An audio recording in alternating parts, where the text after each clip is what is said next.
Hi friends, ఇది పాలు తీసినప్పుడు కొంచెం అలర పెడదండి. అందుకని మా హస్బెండ్ ఇలా కడుతున్నారు వెనక 2 కాళ్ళు తాడుతో కట్టి ఇప్పుడు పాలు తీస్తారు. దీనికి యాక్చువల్గా ఒక బాబు పుట్టాడు, కానీ బాబు మీద అంత ఇంట్రెస్ట్ చూపించట్లేదు ఆవు. అందుకని ఆ బాబుని ఆ పెయ్యిని వేరే వాళ్ళకి ఇచ్చాము. వాళ్ళ పెయ్యి చనిపోయిందంటే వాళ్ళకి ఇచ్చాము.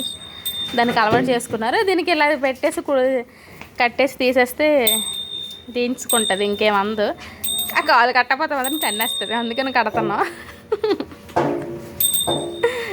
ఈ ఆవు పొద్దున్న 6 లీటర్స్ ఇచ్చింది, 6.5 అప్రాక్సిమేట్లీ. ఇప్పుడు ఎన్ని ఇస్తుందో చూద్దాం. దీని శరాలు దెబ్బగా ఉంటాయి, పాలు తీయడానికి ఈజీగా ఉంటాయి. చూద్దాం ఇది ఎన్ని పాలు ఇస్తుందో. ఇప్పుడు ఆ పెయ్యినేమో ఈ ఆవు దగ్గర తెస్తున్నారు మా హస్బెండ్. ఇంకా పాలు ఉంటే మళ్ళీ పొదుగు వాపులు గట్టి వచ్చేస్తాయి కదా, అందుకని దీని పెయ్యి లేదు కదండి, అందుకు దీని ఇలా చేస్తున్నాం. ఇది 6.4 లీటర్స్ ఇచ్చింది.